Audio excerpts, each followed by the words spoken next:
desse acordo de cessar-fogo? Vamos abordar esse assunto já já. Antes, a gente recebe aqui Juan Calonge, advogado tributarista, sócio da VNP Advogados, vai conversar com a gente aqui para a gente tentar entender em que pé que vamos ficar com essa discussão do IOF.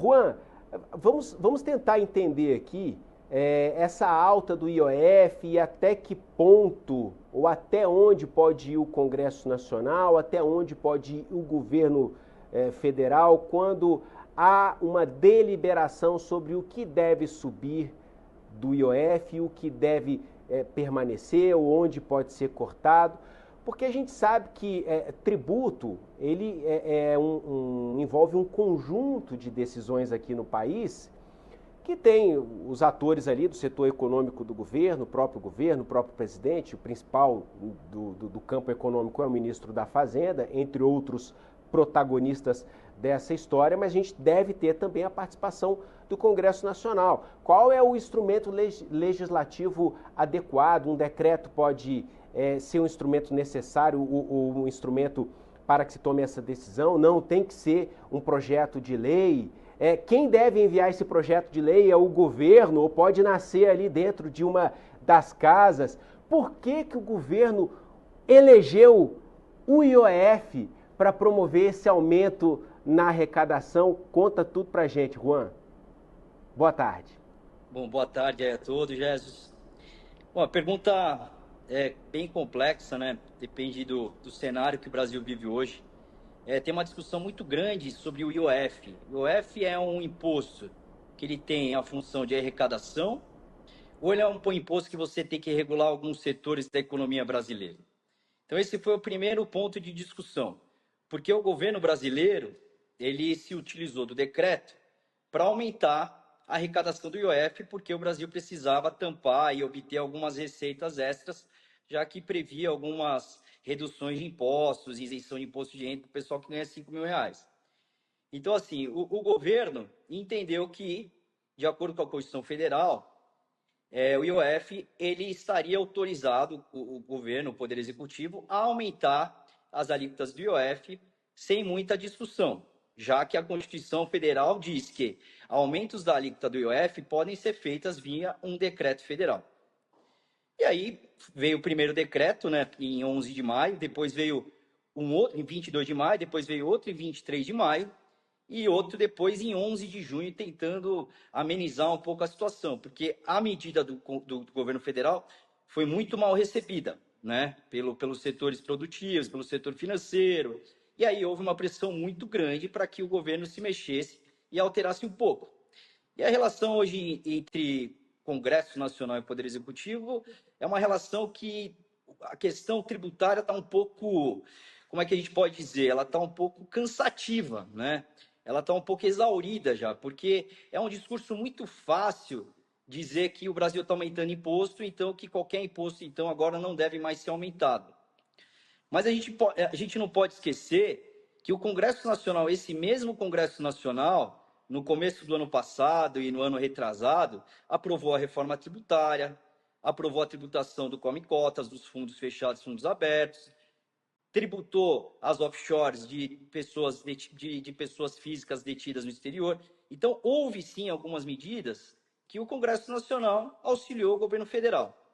E agora, nesse momento de queda de popularidade do Lula, que as pesquisas vêm apontando, e como o Congresso Nacional acaba sendo muito sensível às pressões populares, às pressões da mídia, às pressões do mercado financeiro, aumento de imposto hoje é um tema tabu, né, que o governo tenta ainda tocar em algumas situações e a sociedade brasileira como um todo está rechaçando qualquer tipo de aumento de imposto. Até porque, e aí o que aconteceu, né? O governo federal entendeu que um decreto era suficiente, né, para instituir o aumento de IOF, e aí o Congresso Nacional se reuniu e entendeu que, nesse caso, o governo federal, o Poder Executivo, ele estaria excedendo o seu poder regulamentar em relação ao IOF. E o governo brasileiro não poderia fazer isso. O Poder Executivo, a presidência da República, né, na figura do Lula, não poderia ter aumentado tantos impostos do IOF, tanto IOF, para várias situações, porque, segundo o Congresso Nacional, dessa decisão tomada ontem, teria, assim, excedido os seus poderes regulamentares. Então, obviamente que é uma decisão política, né? É uma decisão política, porque o governo Lula vem caindo um pouco de popularidade e o Congresso sente essa questão, obviamente, mas é uma questão política que também traz uma conotação jurídica. Por quê? Por que uma conotação jurídica? Porque muitas empresas, pessoas físicas, investimentos pagaram IOF majorado. Então, se as pessoas pegarem os cartões de crédito, as compras que fizeram de maio até agora, vai ver lá cobranças altas de IOF. E aí a primeira pergunta que se faz é, bom, aquele IOF todo que foi pago durante esse último mês, desde a primeira medida, que foi 22 de maio, ele pode ser recuperado? Haja vista que o Congresso Nacional sustou os efeitos de todos esses decretos? Então, esse é um primeiro ponto extremamente importante e que vale a pena estudar se há ou não margem para se pedir de volta todos os impostos pagos durante todo esse período dessa discussão jurídica entre Congresso e Poder Executivo. Esse é um ponto importante. Quem é que pode dizer que o governo federal, na figura do Executivo, extrapolou o seu poder regulamentar? É o Congresso Nacional? O Congresso Nacional pode fazer isso? Ou quem deve fazer isso é o Judiciário? Porque essa é a tese que o governo federal, e na figura do Poder Executivo, quando eu digo governo federal, Poder Executivo Federal, ele está estudando. Ele está estudando se haveria alguma possibilidade jurídica e não política do Congresso Nacional sustar um ato do Executivo que a Constituição prevê que o Executivo pode majorar a carga tributária de IOF. Então, seria o Poder Legislativo, na figura do Congresso Nacional, na Câmara dos Deputados e Senado Federal, ou deveria ser o Poder Judiciário, o STF, agora na última instância? Então, essa é uma briga aí que vai começar, que vai ter alguns outros capítulos, mas é como os outros já falaram aqui, é um momento sensível, né, do governo Lula, e não se sabe se eles vão querer uma nova disputa com o Congresso Nacional, judicializando ainda mais esse assunto e trazendo, talvez, um pouco mais de desgaste para a figura do Poder Executivo Federal. Juan, vamos ouvir aqui o que disse o ministro da Fazenda, Fernando Haddad. Ele deu uma entrevista à Folha de São Paulo e ele explicou aqui quais são as possíveis alternativas do governo após a derrubada do aumento do IOF. Vamos acompanhar juntos. Eu preciso cobrir esse buraco para cumprir as metas que foram estabelecidas pelo próprio Congresso. E para isso eu tenho alguns caminhos conhecidos, que é ou descobrir uma fonte alternativa ou contingenciar mais recursos do orçamento, o que vai necessariamente incluir emendas pelo acordo que foi promovido sob o patrocínio do STF, que resultou numa lei complementar, que disciplina a matéria. Então eu estou completamente vinculado ao que diz a lei. Eu sempre vou defender a Constituição. Se essa medida o texto constitucional. Como inconstitucional. Se houver uma manifestação da PGF ou da AGU dizendo que o decreto legislativo é inconstitucional, eu sou pela Constituição.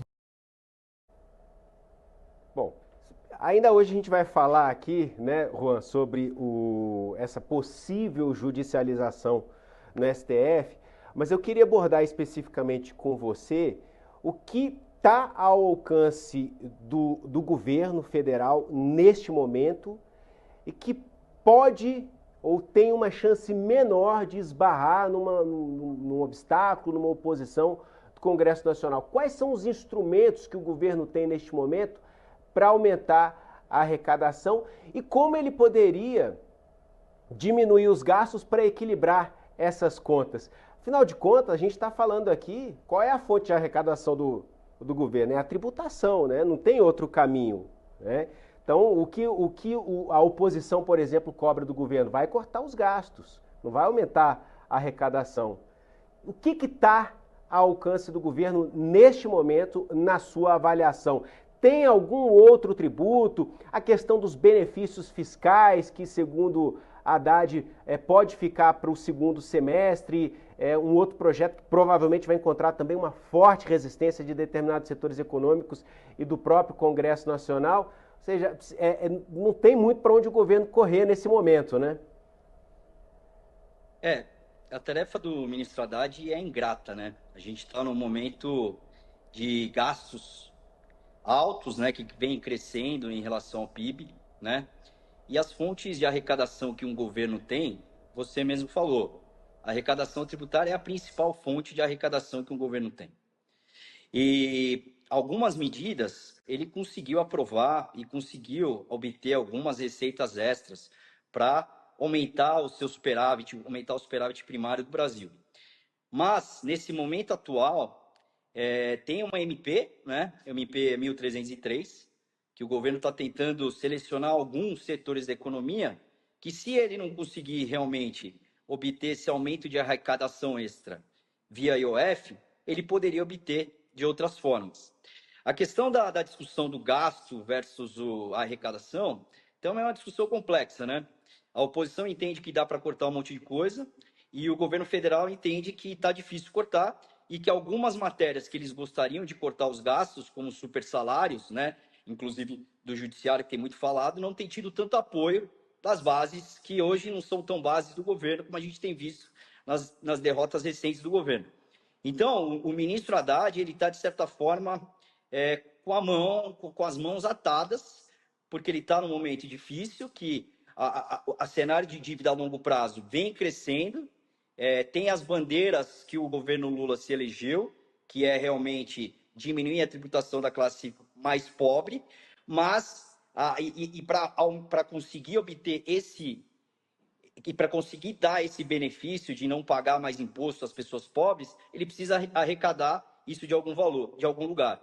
E eu acho que aí, Jesus, acho que a comunicação do governo peca um pouco, porque não está muito claro quem é que paga esse IOF majorado, quais foram as medidas tomadas pelo governo Lula que aumentou a tributação, quem é que eles pegam? Porque o que eu tenho percebido é que qualquer medida anunciada pelo governo federal de aumento de imposto, já vem a oposição, viraliza, faz o vídeo no TikTok, diz que está aumentando imposto, não explica por quê, e a grande parte da população só entende que está aumentando imposto, não entende o que é que está aumentando e por que está aumentando. Então, a tarefa hoje do governo geral e do ministro da Fazenda, o Haddad, é uma tarefa ingrata, porque a comunicação não está muito do lado do governo. E o tema que eles têm trazido ultimamente é um tema muito espinhoso, aumentação. Então, as pessoas aumentam a tributação e já ficam todas arrepiadas com esse assunto. Porque ninguém sabe quem tem na tributação. O direito tributário ele é tão complexo, que muitas pessoas entendem realmente o que está mexendo, com quem está mexendo, simplesmente fala assim, Brasil aumentou a carga tributária. Mas aumentou de quem? Então, esses são pontos assim que o Haddad, que eu percebo que ele está tendo uma tarefa ingrata com o Congresso, tem se desgastado muito, o Lula também tem se desgastado muito, e a prova está aí, né? Um decreto sustando um ato do Executivo, que só aconteceu, se não me engano, no governo Lula. E por mais que o Davi Alcolumbre, e eu vi a manifestação dele aqui no programa de vocês, dizendo que eles tinham aprovado uma série de medidas e que essa só tinha sido uma única que eles não tinham aprovado, a verdade é que o Congresso sente a pressão da mídia e também, de certa forma, navega de acordo com os ventos mares, que hoje não estão muito favoráveis para aumento de tributo. Vamos seguir acompanhando. Muito obrigado, Juan Calonge, advogado tributarista, sócio da VNP Advogados, participando ao vivo do Poder Expresso aqui no canal do SBT News no YouTube. Juan, uma ótima tarde para você. Até a próxima. Prazer, muito obrigado. Um abraço. 4h26, este é o Poder Expresso, ao vivo até às 5h30 aqui no canal do SBT News no YouTube. O Congresso Nacional